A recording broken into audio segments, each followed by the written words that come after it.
미국에서도요 우리나라 언론 지형을 굉장히 심각하게 보고 있는 것 같습니다. 윤석열 대통령 재임 기간 중에 한국에서 언론을 상대로 한 명예훼손 사례가 너무 증가하고 있다라고 미국 언론에서도 지적을 하고 있을 정도로 상황이 굉장히 심각한데 일단 우리 이기주 기자님 나왔으니까 바이든 날리면 그때로 잠깐 좀 거슬러 올라가서 이야기를 좀 나눠보도록 하겠습니다.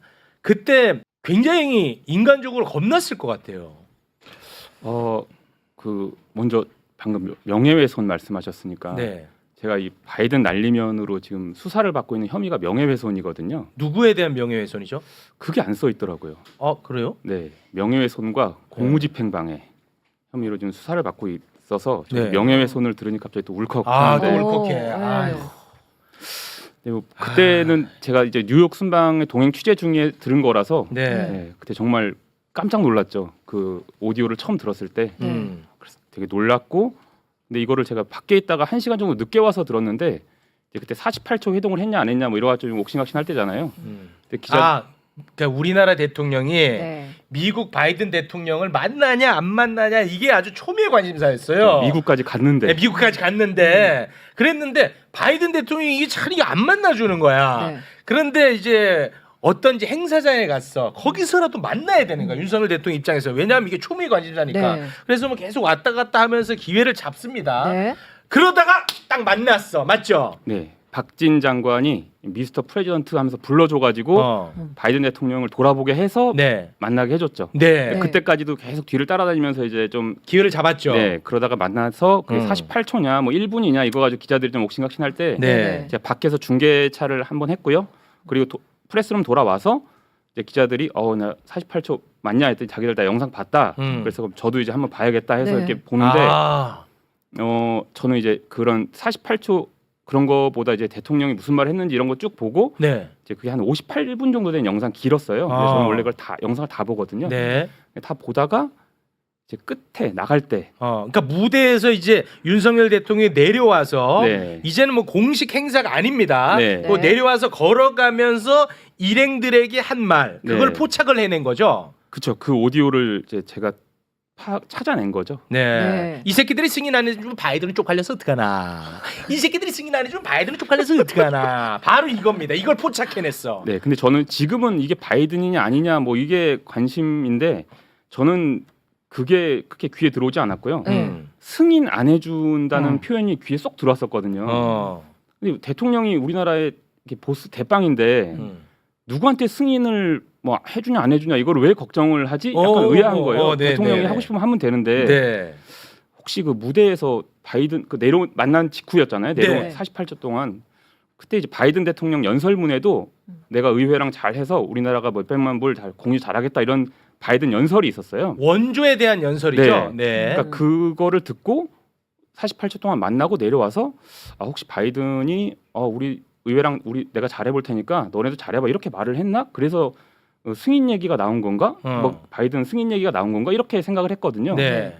그런데 16시간 뒤에 그 승인을 대통령실이 더불어민주당에서 안 해주면 어떡하나 이렇게 생각을 했다고 발언한 거라고 설명을 하니까 네. 자, 요거 정리하겠습니다. 네, 정리 좀 해주세요. 이게 뭐 이 새끼들이 승인 안 해주면 바이든은 쪽팔려서 어떡하나. 네. 이게 난리가 났잖아. 네, 난리 났죠. 이게 이제 대통령실에서는 입장을 어떻게 낼지 이 초미의 관심사였단 말이에요.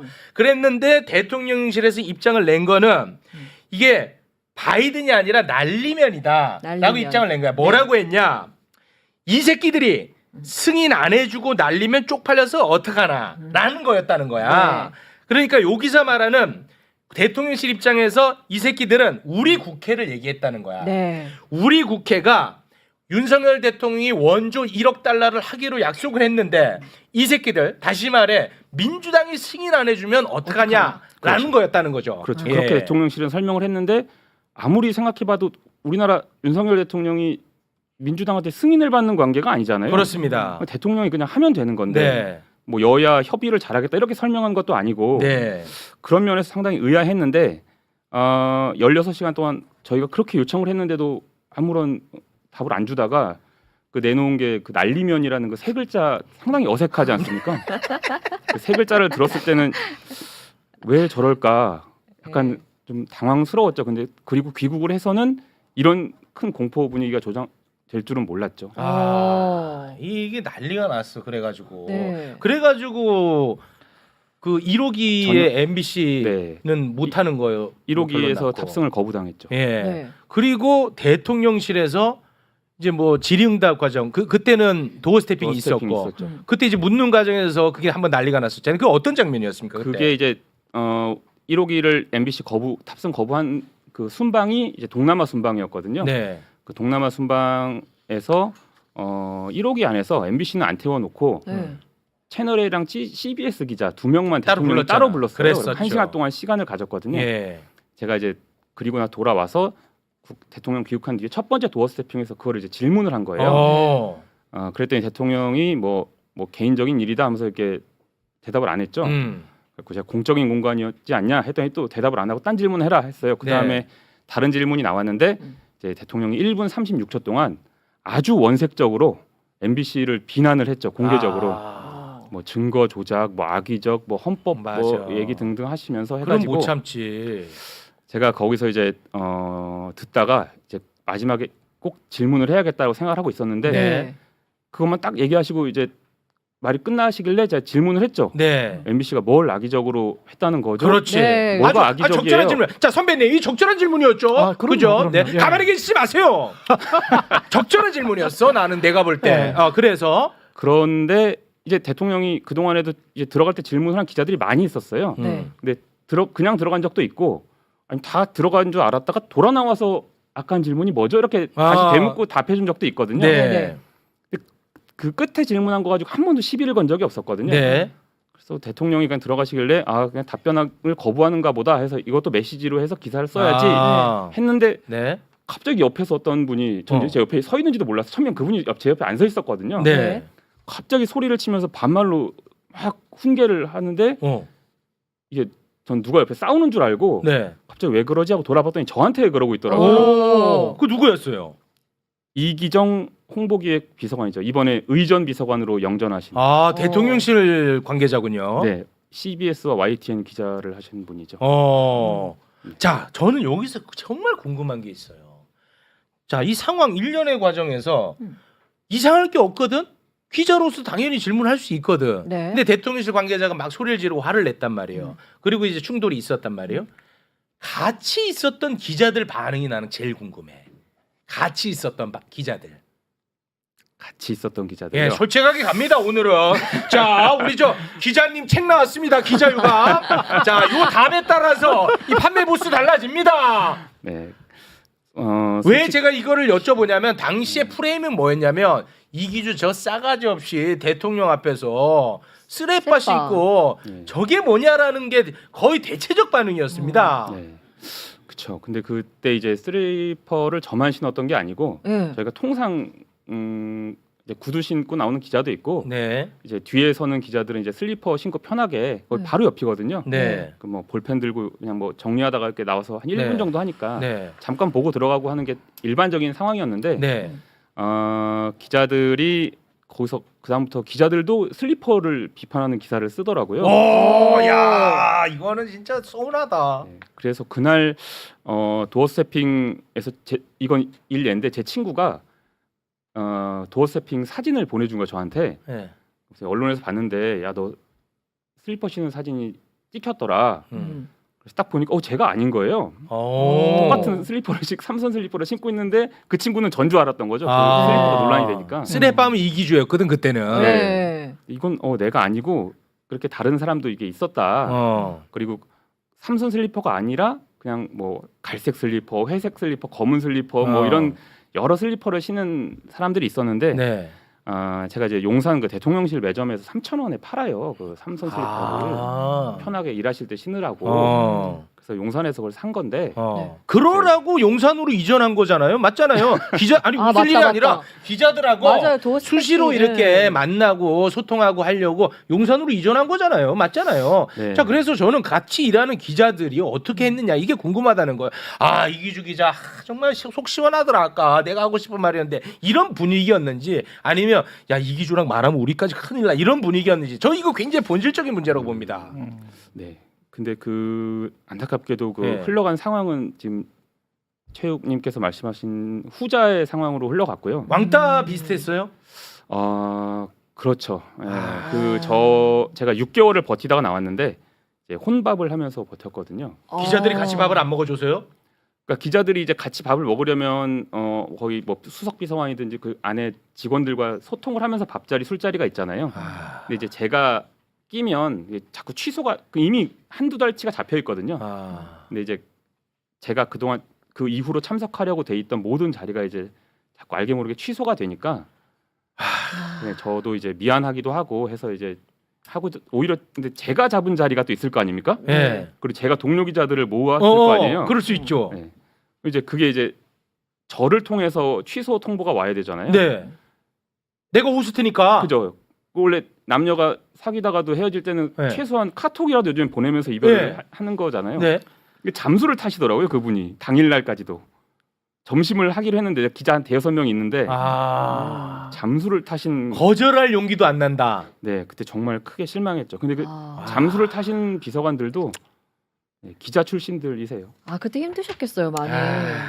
근데 그때 뭐 바로 뭐 나와라 뭐 출입처를 옮겨달라고 해라 뭐 등등 하는데 이제 그러기에는 좀 그렇고 해서 좀 그래도 매일 뭐 살해 협박이든 뭐 있든 해도 네. 매일 정상적으로 출근을 했죠. 뭐 저를 그땐 제 일거수일투족이 다 정보 보고 대상이었거든요. 아이고.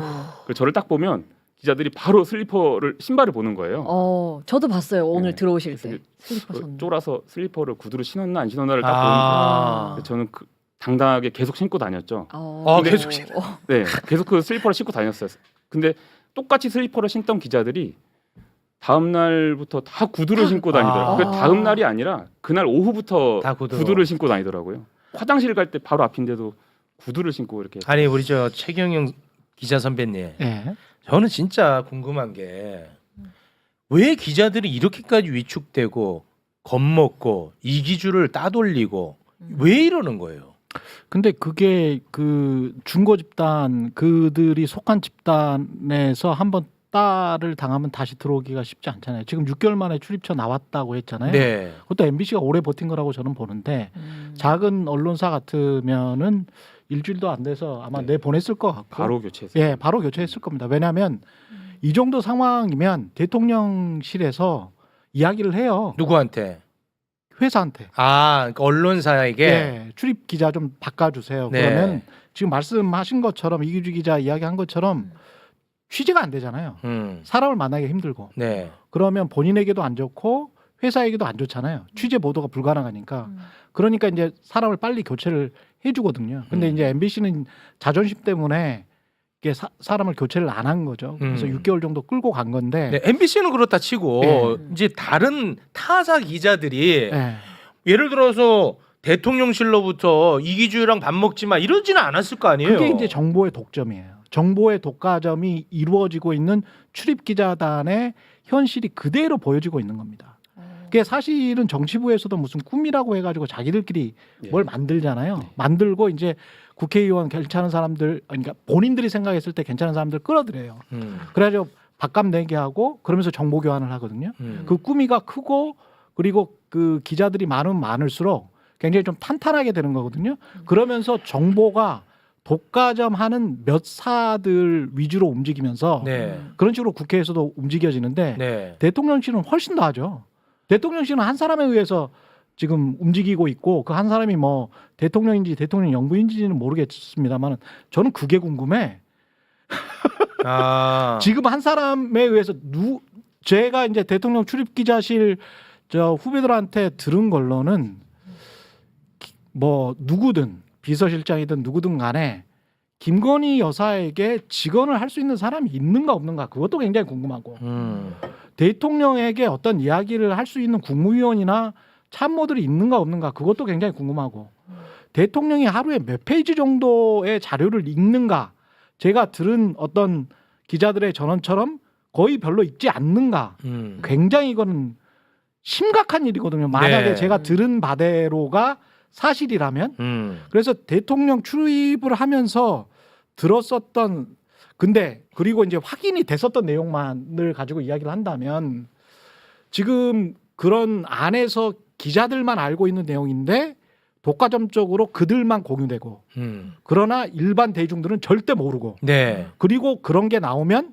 야 루머야 가짜 뉴스야 때려잡아 언론사 뭐 폐쇄해 국기문란이야 무섭구나. 반국가 세력이야 이런 정도의 정보전이나 여론전을 할 수 있는 지금 자세가 갖춰져 있잖아요. 근데 흘러나오는 이야기들은 보통 이야기들이 흘러나오는 게 아니거든요. 심지어는 매불쇼에서도 전혀 파악을 못하고 있어요. 여기에서 한 번이라도 그런 이야기가 나온 적이 없어요. 네. 제가 대통령 출입기자실 기자들한테 들은 어떤 이야기들은 네. 그런 것들이 많아요. 그런 얘기는 하지 마요. 네, 저는 진짜 네. 다시 돌아가서 네. 가령 자 보십시오. 네. 전용기 배제. 이거는 대통령실 출입하는 기자 입장에서는 이건 나에게도 해당될 수 있는 일이고 우리의 일이란 말이에요. 그러면 이거는 박살 내도 됩니다. 기사로. 맞잖아요. 근데 조용했다는 겁니까? 그때도? 그때도 이제 기자단이 모여서 총회 같은 걸 열었는데 예. 압도적으로 저희와 연대가 이루어지지 않았죠. 그거 봐. 나 이런 게 문제라는 거야. 제가 다시 한 번만 지적을 드리면 예. 이게 왜 중요하냐면 지금 전용기도 마찬가지고 정보도 마찬가지인데 정보가 공적인 정보가 있어요. 네. 그래서 대통령이나 대통령의 부인 그리고 탈법이나 불법이나 편법이나 이런 것들에 관해서 공적으로 이야기할 국민들을 대신해서 그 자리에 가 있는 겁니다. 출입 기자들은. 그러면 공적인 정보라고 판단이 돼서 공적인 정보를 확인할 수만 있다면 최대한 그 공적인 정보를 전달해야 될 위치에 있는 거예요. 네. 그리고 그거를 확인해 줄 위치는 비서관들이 있는 겁니다. 네. 그게 언론과 정치의 어떤 기본적인 역학 구도예요. 그런데 이 사람들이 지금 하는 행태는 우리나라의 뭐 대통령실 출입 기자들뿐만이 아니고 법조 기자들이 특히 그런데 검찰 출입 기자들이 특히 그런데 사적으로 정보를 취득해요. 아까 꾸미처럼 몇몇만 정보를 알아. 그리고 데스크나 부장이나 국장한테 보고를 해. 그리고 그 정보가 뉴스룸 안에서 몇몇 간부들 네. 또는 조금 올라가면 사장이겠죠. 네. 언론사 사주들에게까지 올라가. 네. 그리고 그게 잠겨. 아, 잠겨버려. 나 비밀번호 해서 잠겨버려. 에휴. 그러면 그게 사적 정보가 되죠. 네. 그러면 사적 정보를 어떻게 하겠습니까? 사적으로 이용합니다. 어떻게? 회사를 위해서 또는 본인의 출세를 위해서, 본인의 다음 출입처를 위해서, 본인의 승진을 위해서. 아유. 이게 한국 기자 지금 정보를 취급하는 사람들의 네. 또는 그 정보를 주는 권력 집단, 뭐 재벌, 대기업 다 포함해서요. 네. 그다음에 검사들 포함해서 대통령실, 국회의원들 포함해서 그렇게 끼리끼리 지금 하고 있단 말입니다. 네. 그거를 혁파하고 정보를 좀 더 평평하게 진짜 운동장처럼 만들어줘야 돼요. 네. 근데 그게 지금 출입기자단이라는 이상한 제도 때문에 수십 년 동안 막혀 있는 것이고 네. 바이든 날리면이라고 그렇게 우길 수 있는 그 구조도 네. 사실은 그 수십 년 동안 자기들끼리 이른바 이제 일본 말로 하면 담고 카르텔. 카르텔 담합을 해왔던 것이기 때문에 대통령이 그렇게 카르텔을 비판을 하지만 네. 본인들 스스로 카르텔 안에서 네. 보호막 치고 있다. 네, 알겠습니다. 이기주 기자 목소리 좀 더 듣고 싶다는 의견들 많습니다. 알았습니다. 짧게 하세요. 예, 그만하겠습니다. 자, 그리고 네. 또 제가 궁금한 거 있습니다.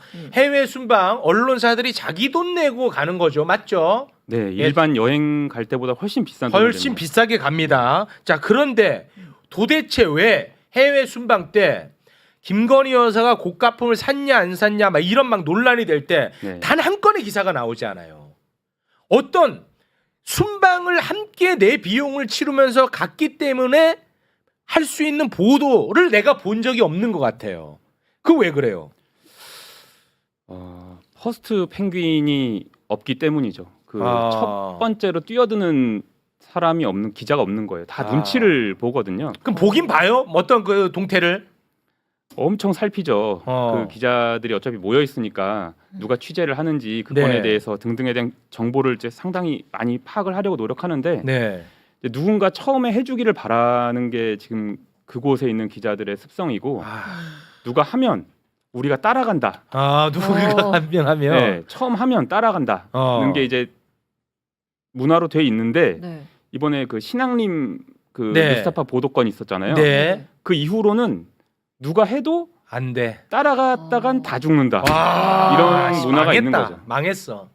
상당히 그 권력과 등을 지게 되는 거에 대한 강박이 아. 심해졌고 아니 그 해외에서 김건희 여사가 많은 수행원들과 함께 명품샵 가가지고 뭐 샀니 안 샀니 난리가 난 적이 있잖아요. 네. 그럼 기자들이 엄청 많이 갔을 거 아니에요. 그럼 그건 아예 취재가 안 됐을까요? 그거는 그거를 취재하려면 별도 동선으로 기자가 움직여야 되기 때문에 네. 그 인솔 하에 움직이거든요. 그 기자들은 그렇기 때문에 거기를 가기는 쉽지 않았을 거예요. 그리고 시간이 남아도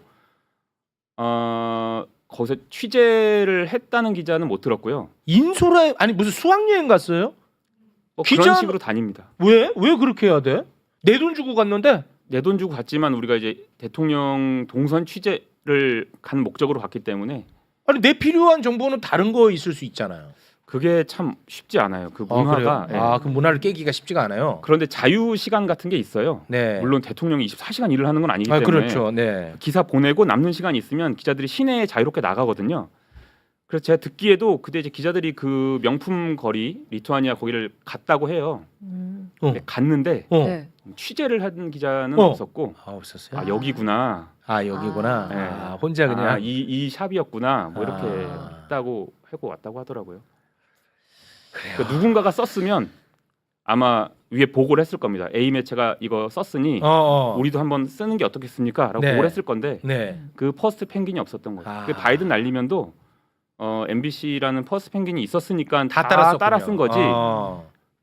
그게 없었으면 아마 다 눈치 싸움 하다가 묻혔을 겁니다. 아. 그게 다행인지 뭐 불행인지 모르겠지만 밭이라고 된 찌라시가 돌았잖아요 아침에. 뭐 뉴욕에서 윤석열 바둑을? 대통령이 뭐 비속어 논란이 화제가 됐다 뭐 그런 게 돌았기 때문에 그게 이제 그날 이제 기사도 되고 국회에서도 이제 뭐 됐던 거지.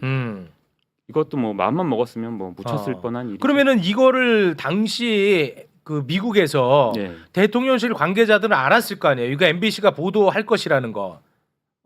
MBC가 보도할 것이라는 거를 알진 못했을 거고요. 예. 누군가가 보도를 할 어, 가능성이 있으니 어. 최대한 무마해 보자는 그런 의도는 있었던 것 같고요. 그래서 그래서- 예를 들면 어떤 뭐 이렇게 좀 외압 비슷한 게 있었습니까? 권유라든지 권고라든지. 그 언론 담당하는 비서관이 저한테 와서 당신이 처음 발견했으니까 뭐 네 거 컴퓨터로 들어봐야겠다 해서 듣고 나는 전혀 못 알아듣겠다. 이 무슨 말 하는지 자체를.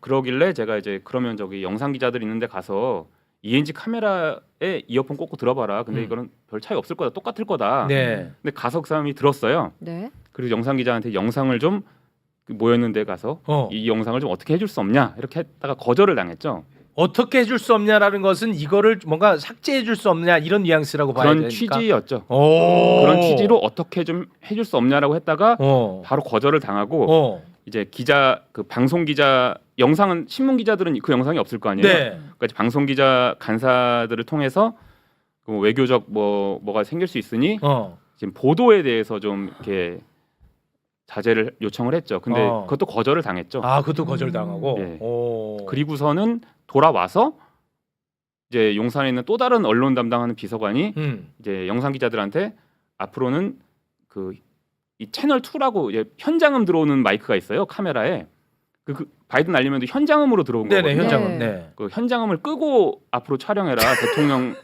접근 취재는 그래요? 근접 취재는 그랬다가 또 영상 기자들한테 거절을 당했죠. 거절당했어. 야 영상 기자들 기백 있네. 영상 기자들이 대체적으로 곤조라고 하는 영상 기자들 기백 있어요. 좀 더 세죠. 예. 하지만 전용기 배제 때도 영상 기자들이 이제 보이콧 논의를 하다가 영상 기자들도 사실 저희와 연대를 하는 걸 이제 하지 않았죠.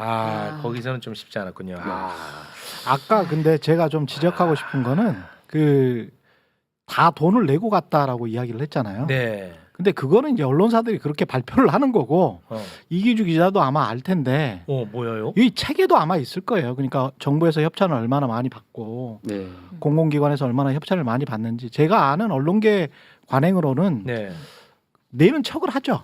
3천만 원이다. 그럼 3천만 원 내는 척을 해. 네. 그리고 정부나 정부 유관기관의 광고나 협찬으로 퉁칠 가능성이 굉장히 높습니다. 실제로는 퉁쳐.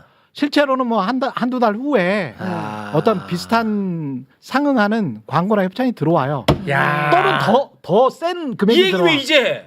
아니 안 물어봤잖아. 와, 결국은 그러니까 정부 광고를 얘기하는 거죠? 정부나 정부 유관기관. 와, 네. 이 얘기 이제 하네. 네. 우리 언론사 매출의 상당한 비중을 차지하고 있어요. 예. 정부 관계 있는 광고. 그렇죠. 이 책에도 나와 정부 있어요. 광고, 공기업 광고, 네. 와. 산하기관 광고. 근데 그게 시점만 달리하면 우리가 낸 것처럼 할 수 있어요. 어. 우리가 낸 것처럼 KBS, MBC는 무조건 내요. 어. 그렇게 뭐 분식회계를 할 수가 없는데 네. 사실상 분식회계를 하죠. 상당수의 중앙 언론사들도 그런 걸로 아, 그래. 알고 있고, 예, 현직 부장들한테 다 들었어요. 저는. 아, 그러면 내 말이 네. 안 맞네. 자기 네. 돈 주고 가면서까지 왜 이렇게 아니야, 굽신굽신거리냐? 아니야. 이 말이 전제가 틀렸네. 굽신굽신 할만해. 할만해. 이미 다 알아. 할만해. 네. 이 얘기를 왜 이제 해요? KBS 있을 때는 한마디도 안 하시다가. 아 그랬어요? 아, 본질은 따로 있었네. 네. 본이구만. 광고네, 광고. 네. 그렇죠. 안 만든 척만 하는 거지. 광고와 협찬. 예. 광고와 협찬이 있구나. 예. 어느 정도로 심하냐면 아. 전화를 해가지고 네. 가령 무슨 뭐 공공기관에 사장이 어떤 좋은 칼럼을 써요. 그 관련해서 뭐 에너지와 관련됐다. 꼭 제가 그 기관을 이야기하는 건 네네, 아니고 예를 들어. 그럼 에너지와 관련해서 사장님이 쓰니까 아주 좋은 거잖아요. 네. 그 사람이 박사일 가능성도 높고. 네. 그러면 그게 그냥 그 칼럼을 실어주는 게 아니고요. 그게 1,500에서 3천만 원짜리예요. 아, 유관기관과 뭔가 이게 있구나, 소통이. 예. 그러면서 그거를 칼럼으로 나오면 훨씬 더 그 기관에 어떤 이익을 대변할 수 있고 아. 기사 같잖아. 기사 같아. 네. 그러니까 이제 무슨 뭐 아주 뭐 스페셜 칼럼 뭐 이런 식으로 해서 와. 1면이나 3면에 쓸 때도 있고요. 갑자기 그런 칼럼이 나올 때가 있어요. 신문 경제신문사나 그럴 때. 아. 그건 유심하게 한번 봐봅시다. 저게 그냥 쓴 걸까? 그냥 쓴 게 아니고 그래요. 그냥 이러면서 유튜브에서 이제 광고 받거나 이런 거는 굉장히 또 질타를 한단 말이죠. 근데 사실상 거의 사기성 광고나 협찬이 굉장히 많습니다. 횡행합니다. 이게 광고는 네. 티가 나잖아요. 진짜 열받네. 근데 방금 말씀하신 최 선배 말씀하신 거는 이제 협찬인데 그거는 티가 나질 않아요. 그러니까 티가 안 나지. 어떤 언론 에너지 관련된 기관장이 칼럼을 보냈다. 그건 신문에 게재가 됩니다. 네. 그러면 이 언론사에서 담당하는 부서가 있어요. 그럼 여기 그 에너지 기관장에 전화를 걸어 기관 그 담당 부서에 전화를 걸어서 뭐 2천만 원짜리 계산서 끊을게요. 뭐 그렇지. 이렇게 돼요. 계산서 끊는다고 하거든요. 계산서 발송 드릴게요. 그러면 이제 계산서 가고 그 매출로 잡혀? 네, 그 기관의 회계나 재무부서에서 입금이 되죠. 아니 근데 이런 얘기를 들으니까 이제는 나는 궁금증이 싹 풀렸어요. 네. 근데 이제 또 하나의 궁금증. MBC는 왜 이렇게 겁 없이 하는 거예요, 그러면? 저희는 뭐 저희도 뭐 그렇게 돈을 벌면 좋은데 네. 다른 재원이 더 있는 거예요, MBC는? 아니요, 저희는 다 광고 수익이에요. 어. 물론 그런 노력들을 해서 또 다양화를 하기도 하지만 그러니까 정부 광고보다도 상업 광고가 더 많기 때문에 가능한 거예요, MBC는? 그것도 그거지만 이렇게 구성원이나 또 그런 차이가 있어요. 아, 저희가 내부의 뭐 의지도. 오너가 없잖아요. 저희 회사가 사주가 없으니까 음. 그 왜 영화 내부자들 보면은 그 이강희 논설위원이 계속 반복하는 대사가 있어요. 회사의 방침이 그렇다면 따라야죠. 이렇게 하거든요. 네. 백윤식 씨가 그런 이야기를. 아. 근데 회사의 방침이라는 게 그분이 모이는 게 이제 기업 재벌 총수 뭐 권력기관장 이렇게 모여서 할 때 늘 느끼는 거잖아요. 네. MBC가 그런 거에 대해서는 그래도 아직 언론사의 분위기가 아, 문화가 그렇게 있군요. 그렇게 순치되어 있지 않다라는 아. 차이가 있죠. 그러니까 네. 여기 나오는 것도 허락해 주셨겠죠. 뭐 여기가 어딘데? 여기 뭐 말을 그렇게 하니 여기가 뭔데? 왜 뭐 보이죠? 이적 단체니? 아니요. 아이고 참. 네. 아, 이제 조금 내가 궁금증이 풀리네요. 확실히 사람이 퇴사를 해야 진실이 나오네. 아니 그 전에도 저널리즘 토크쇼에서 이야기해 줬는데 이런 거 다 아. 까먹었구나. 아, 했었어요? 했었어. 그때는 문재인 정부 때였는데? 아 그때도 다 아, 그런 이제 관행적으로. 이거는 뭐 KBS나 MBC를 빼고는 어지간한 중앙 언론사들은 다 하고 있습니다. 아, 그래요. 예. 네. 알겠습니다. 전 국민 듣기 평가라는 촌극을 만든 이른바 바이든 날리면 사태를 두고 정부가 MBC에 부과한 과징금 3천만 원을 취소해야 한다는 법원 판결이 나왔습니다. 윤석열 정부 시절 유희림 방심위가 언론사에 내린 제재와 관련한 1심 소송은 지금까지 30건 모두 방심위가 패소했습니다. 유서영 기자입니다. 지난 2022년 9월 윤석열 전 대통령이 미국 뉴욕 국제회의장에 나서면서 참모진에게 건넨 발언.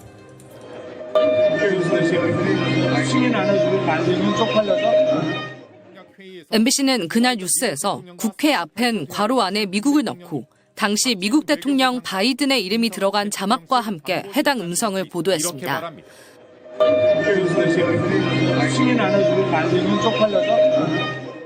대통령실은 16시간이 지나서야 바이든이 아닌 날리면이고 국회 역시 미국이 아닌 우리나라 국회를 뜻한다고 주장했습니다. 국회에서 승인 안 해주고 날리면이라고 되어 있습니다. 여기서 미국 얘기가 나올 리가 없고 바이든이라는 말을 할 이유는 더더욱 없습니다. 이후 류일임 위원장이 이끌던 방송통신심의위원회가 나서 국민의힘 측 위원 3명만 참가한 가운데 MBC에 대해 과징금 3천만 원이라는 중징계를 의결했습니다. 방통위 역시 이 조치를 확정했고 MBC는 과징금 취소를 구하는 소송을 제기했습니다. 그리고 오늘 이 과징금 3천만 원 부과를 취소해야 한다는 법원의 판단이 나왔습니다.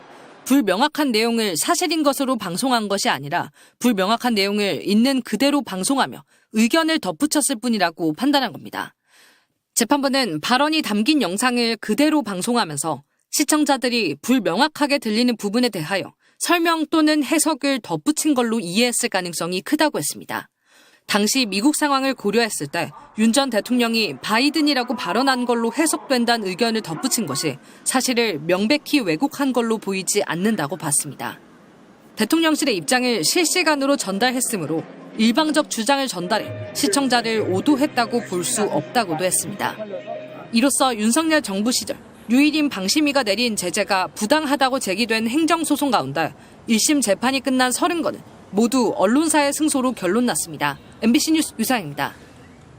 방금 보신 바이든 날리면 기억하시죠? 진실을 보도한 기자가 전용기에서 쫓겨났고 출입 기자단에서 따돌림을 당했습니다. 보도한 MBC는 방심위로부터 과징금 3천만 원을 받았고요. 윤석열 정부 기간 동안 한국의 언론 자유 순위는 어땠을까요? 국경 없는 기자회 기준 윤석열 취임 2년 만에 언론 자유 순위가 15계단 추락했습니다. 숫자만 보면 단순한 순위 변동처럼 보일 수 있어요. 하지만 그 숫자 뒤에 있는 건 지금 보신 바로 그 장면들이었습니다. MBC는 대통령 전용기 탑승해서 배제됐고 도어 스태핑 현장에서 기자는 공개적으로 지목돼 비난을 받았습니다. 보도한 기자는 명예훼손으로 고소까지 되고 방심위는 과장금을 부과했습니다. 이 모든 일이 기자 한 명의 보도 하나에서 비롯된 겁니다. 그리고 지난 3월 법원은 MBC의 손을 들어줬습니다. 불명확한 발언을 있는 그대로 보도하고 해석을 덧붙인 것, 사실 왜곡도 공정성 위반도 아니라는 판단이었어요. 그리고 뒤집힌 판결이 이번 한 것만이 아닙니다.